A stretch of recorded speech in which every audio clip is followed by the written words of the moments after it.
first of all, and there's no other place I'd rather be right now than right here with you. I've been waiting for this day for 45 years. So I've had a lot of aha moments, a lot of them. I have them in my dreams even, that keep us going today. Yes, I was judged in Cornwall when I was 11 years old. They tried to put me in a boarding school. On my way to Watson, I was in a wild rice camp as a little boy, 11 years old. And I got as far as a place called Motley, Minnesota. And I told the bus driver and people that came to get me that I had to go to the restroom. And I crawled through the window of the bathroom and ran all the way about 15 miles from there back to the wild rice camp. A couple of weeks later, they picked me up again. I was put in a jail with adult inmates. One of the guys was Wild Bill Sinclair, a man that raped 4 of his adopted children on the White Reservation. They call him Wild Bill Sinclair. I was put in a cell with him, and I was put in a cell with another person that robbed a bank. Wild Bill was sentenced to 65 years in Stillwater, and the other one was sentenced to 45 years in St. Cloud. And I remember my mother and my father coming to court, along with Catholic priests, and Father Valerian, Father Constantine. And they were wanting me to apologize because I wasn't going to church on Sunday. I hated school. I just hated it. You know, I couldn't believe that, and I used this, talk about this a lot, I just could not believe in my mind, you know, that some guy in high black patent leather shoes, high heel shoes, little white nylons up to his knees, breeches on, white ruffled shirt, one wig, rouge on his cheeks. One of there had wood teeth. But they tried to convince me that this was my father, the father of our country. My father was a First World War veteran. He was drafted along with hundreds, thousands of other Native people during the First World War. He didn't go over there because he wanted to fight for a so-called democracy here in America. He wanted to get out of that brutal educational system. That's why he went. He was only 15 years old. And he fought all the battles. He used to tell us about all the battles he was in. And he was finally captured. He was gassed, him and hundreds of other prisoners. And it wasn't enough for him when the Allied forces come in and machine gun. He had 17, was shot 17 times.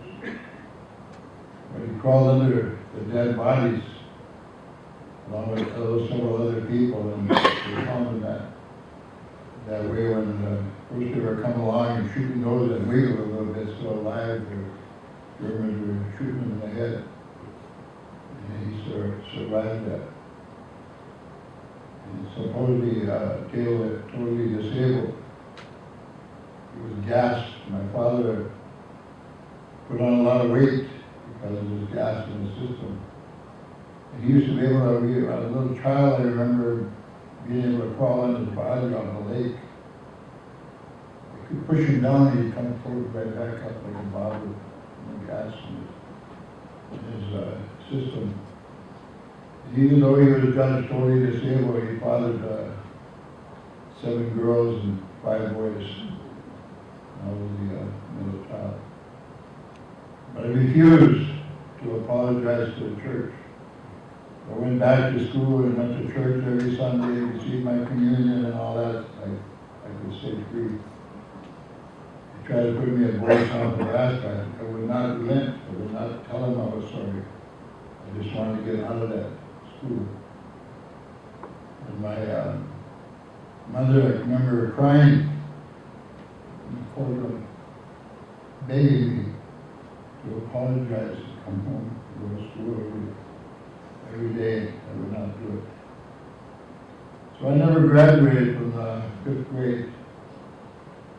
And I'm happy because I didn't. I went to a pressing unit. I might be head of the BIA or some tribal government. But I continued to go to school.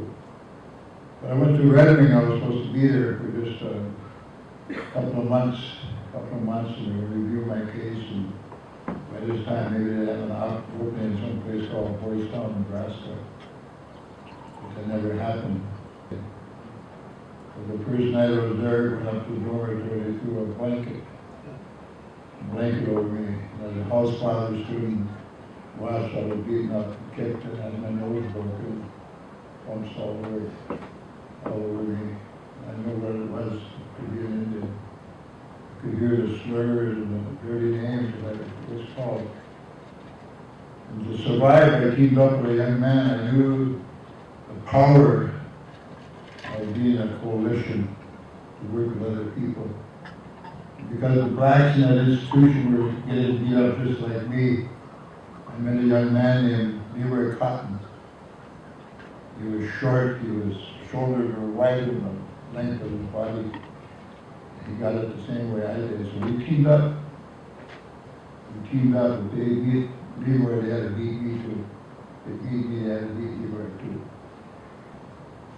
So I had a lot of moments, and I spent close to 16 years of my life in corrections, in solitary. I knew I was Indian.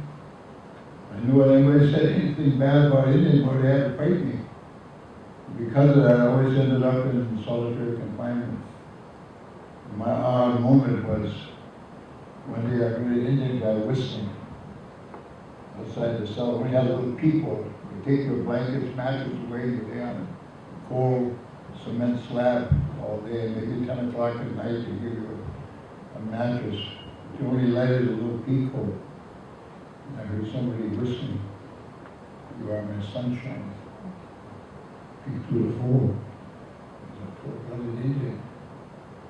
Pretty soon he started calling my name. "Is there a Clyde Bellecourt here?" I wouldn't answer. I didn't want to talk to anyone. Thought the guy was a berserk or something. In prison, but the hell you whistling, "You are my sunshine." There's no sunshine here. But I went and all of a sudden I said, "Yeah, I'm here." He come and peeked. We're looking at one another's eye. My biggest awesome moment in my life was when he asked me to be co-chief of the first Indian Studies program in America. Long before it became popular to have Indian studies in colleges and universities, and now tribal schools and tribal colleges, we had an Indian studies program. But him and a white caseworker figured it out. Every Indian inmate in there was alcohol-related crimes. They were in there for the lesser crimes, but they were doing more times than rapists and murderers. And he thought maybe we can build some pride in these people. Teach them about their culture, teach them about their ceremonies. Maybe they want to do something about their life and get out and stay out. We made license plates for the state, twine, farm, and tree. Nothing that could help us when we got out. And I cut a deal with them. I said, "You let me out of here, put me back in the dormitory, television, all those trustee lights, put me back in the power plant." I was studying to be a first-class engineer, then steam engineer. I had like a year ago to get my chief license. They finally came and got me. And we recruited 82 Indian inmates out of 120 to join the first Indian Studies program in America. He gave me books like Black Elk Speaks, The History of Ojibwe Nation, William Whipple Warren. I read them over and over and over. Prior to that, the only thing they give you when you're in solitary or deadlock is the Bible. I read those books over and over, and all of a sudden I wanted to do something with my life. We started that program. The average Indian inmate time was up to 6 years. In a 2-year period of time, we dropped it all the way down to 3 years. Developing plans, taking courses out of the University of Minnesota. We talked them into giving us a drum superintendent, we had to have a drum and start learning about our beautiful songs and prayers and such. Wanted to do something. We said we could help people in here, we could do it out in the streets. Nobody would listen to us. All the old timers that pick up and give away food baskets and use clothing and do social service, they didn't want to deal with the police problem. They didn't want to deal with unemployment, poor housing, racism. That's what we said we would do. When I was elected to be the chairperson, first chairperson, chief of the American Indian Movement, they asked me, well, how are you going to accomplish all these things you're talking about? Black people, they got millions marching with them. Look at us. After 6 months of intense organizing, the only people that come were women and children who suffered the most. We knew that 75% of all the energy resources left in America was still on our land. We knew that 90% of all the fresh water left, particularly right here, is in this northern watershed. And we knew if we didn't protect that and didn't take care of that, we would surely perish as a people. So when they asked me that question, how are you going to do it, I was kind of stunned. I didn't know what I was saying. I think the Creator must have got inside me and told me what to say. He said, how are you going to do that? I said, we'll do it through confrontation, politics. And I said, what the hell did I say? They asked me, what does that mean? It means you go down to the police department and somebody's shot, they're put in the trunk of a car and driven around town all day long, and you go down and see the mayor, and you see the police, and you knock on the door. They don't hear you. They don't hear you. You knock the damn door down. But when you go in there, you got to know exactly what you want, and you got to relate it to your treaties. You got to talk to them on a nation basis. That's when this movement started. I had all kinds of aha, all kinds of defining moments in my life. When we took this mascot issue on, we knew we had to do that. Because we had a shooting gallery out, the only plaza in Minneapolis called Apache Plaza out here in Columbia Heights. And a rich man, named Robert, his last name was Plank. He had a shooting gallery there.